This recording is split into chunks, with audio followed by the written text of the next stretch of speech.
Next, from the Governor's Mansion in Springfield, we talk with David Bourland, curator of the Illinois Governor's Mansion, and see what his staff and volunteers have done to decorate the mansion for Christmas. This runs about 10 minutes. Dave Bourland, thanks for inviting us to join you at the Governor's Mansion here as we mark the Christmas season and take a look at how the mansion is decorated. And it's a beautiful decoration as we look around the room here in the dining room. But give us, if you will, we'll take a look at some of the different rooms and the decorations, but we'd love to get an overview. I presume every year the Governor's Mansion is decorated. When about do you begin the process of decorating it for Christmas? Well, first of all, Terry, welcome back to the mansion. I know it looks a little different this year than it has in the past years, and I'll explain that here in a little bit. But we actually start decorating the Monday before Thanksgiving. We pull out all the trees, we check all the lights, make sure everything's working, and we have most of the trees set up by Wednesday. And then the Friday after Thanksgiving, Saturday, Sunday, and Monday, we have lots of volunteers coming in and helping. And what actually makes our decorations different this year and last year is Harry Lewis, who is our horticulturalist that's been with us now for about 2.5 years, takes care of all the grounds outside by himself. He is also in charge of doing the decorating inside. And for 2 years now, he has been inviting different Illinois historic sites to come in, pick out a tree, and bring their volunteers and decorate it. So we have 21 trees decorated from historic sites all over the state of Illinois. It's pretty spectacular. That's really interesting. And as you walk around, I was going to ask you how many trees you have, so 21's the answer. Yes.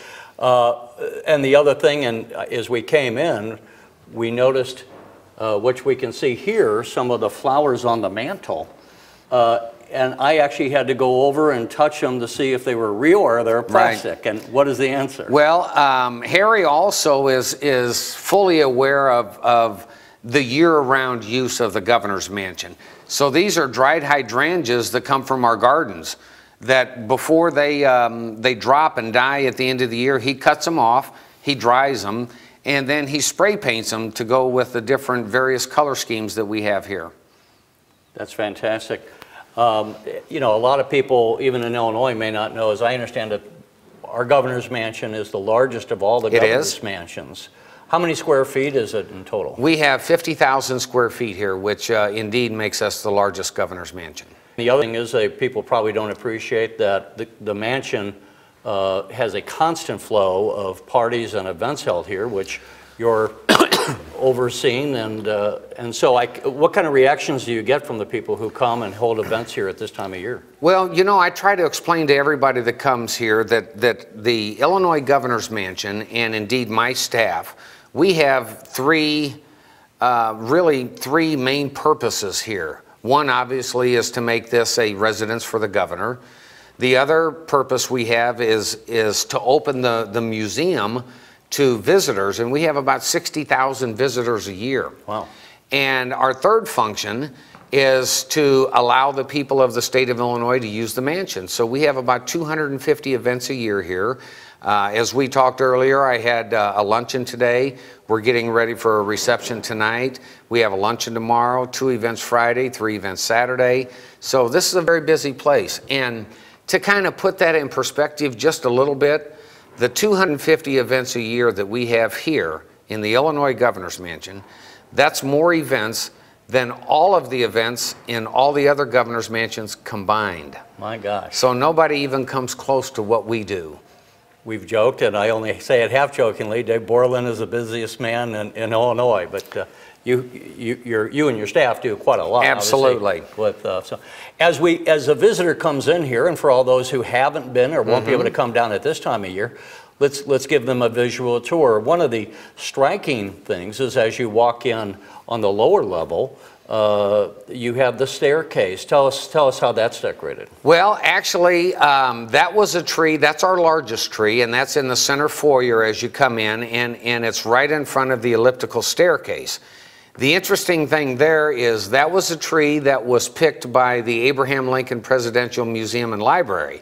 and they decorated it in pink and greens, and you'll see a lot of presents hanging all over the trees. And because of that color scheme, Harry has taken these hydrangeas and he's kind of intertwined those all the way up that elliptical staircase, and they're painted in the pink and green to kind of go along with the color scheme of that tree. And it's absolutely remarkable. And if you look up, we've got a huge chandelier that's up on the 3rd floor. And that chandelier we actually lower to the ground when we clean the bulbs and the chandeliers and stuff like that, replace the bulbs. But Harry has lots of decorations hanging down from that, and it is absolutely spectacular. And some of the other rooms were, I would guess you would call this the dining room. This is the official state dining room, but we have 5 parlors out front. And as you go around today and get a visual of all these trees, you'll take a look at some of the uniquely decorated trees that are really specific to those historic sites. And it's really unbelievable. There's a lot of creative people out there, and we are so fortunate that they will drive here from wherever they are, spend 2 or 3 hours a day to decorate, and then, you know, when the season's over, they come back again. So I can't thank them enough. They are actually taking some ownership of this house and promoting their site, which I think is marvelous. Which is a great thing, because as citizens of Illinois, it is their house. Right? Absolutely.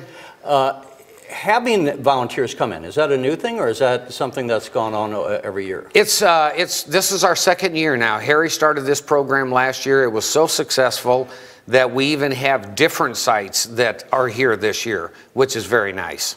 And what is their reaction? When you started this, were they thrilled to participate? Absolutely thrilled. And as you go around, you'll look, there's a lot of handmade decorations, again, site-specific, which really tells the history of that historic area. They take a lot of pride in decorating, and they've spent a lot of time putting together those decorations. Coming here, actually putting them on the tree is the easy part. Thinking of what to make and what to put on the tree is the most difficult part.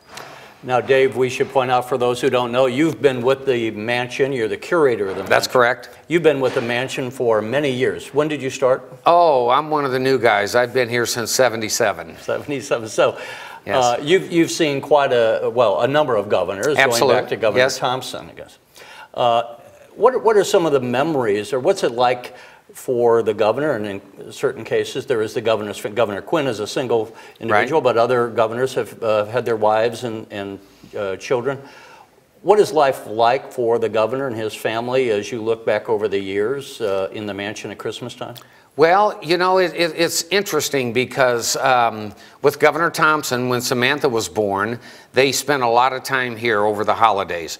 And, you know, being here and watching those children grow up and mature and have fun and have their friends down here, and other governors coming in, we get to know their families. When Ryan was here, he had 6 kids, 17 grandkids, and they all had about 100 very close friends. So we were not alone. It's a lot of fun. And with Governor Quinn, we've had lots of holidays here with his mother and his 2 brothers and their extended families, which is about 75 people. So we always feel like we're part of the governor's family. And before we let you go, I know you were speaking of the new gardener, Harry. Mm-hmm. And Harry's last name, I apologize. Harry Lewis. This spring, one of the things that you did different, let's give a little credit, the gardens are nice, the lawns look wonderful, as we who live in Springfield drive by and see it throughout the year, and you had an arboretum put up on the grounds. Yes. Right? Or trellis, I should say. Explain what that project was. Well, you know, being in the state of Illinois, and all of my employees are state employees, we certainly have a budget on the governor, which really gives us virtually no money to do anything in the gardens. So Harry is so much a part of the plant world in Illinois that he's been able to deal with some nationwide companies, and we've been getting donations of flowers, trees, bushes, shrubs. Everything that you saw out there in the summertime was all donated. And when you look at the 5 new structures out there, that was all a project from Lincoln Land Community College, their carpenter school.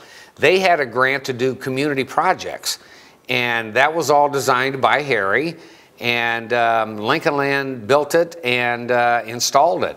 So we're getting a good bang for our bucks. Oh, we certainly are. And it's so positive that these nationwide companies are sending photographers here to take pictures of our gardens, and they're putting them in their national publications. So Harry gets a lot of credit. It's when we go out in the gardens in the summertime and you go around the fountain, it looks so much like a New Orleans courtyard. We have about 150 pots out there with all these gorgeous plants, and it's just beautiful. The Governor's Mansion here in Springfield really is a beauty and a treasure that's part of our state's heritage. Yes. We appreciate you allowing us to take a look here at Christmas, and I'll take you up on an invitation to come back in the spring when it's really beautiful and the flowers are blooming, and maybe we can visit them with Harry. It's always a pleasure to have you here, Terry. Thanks so much, Dave. Thank you. You're watching the Illinois Channel, an independent nonprofit corporation formed to provide gavel-to-gavel coverage of Illinois state government and other public affairs events taking place across Illinois.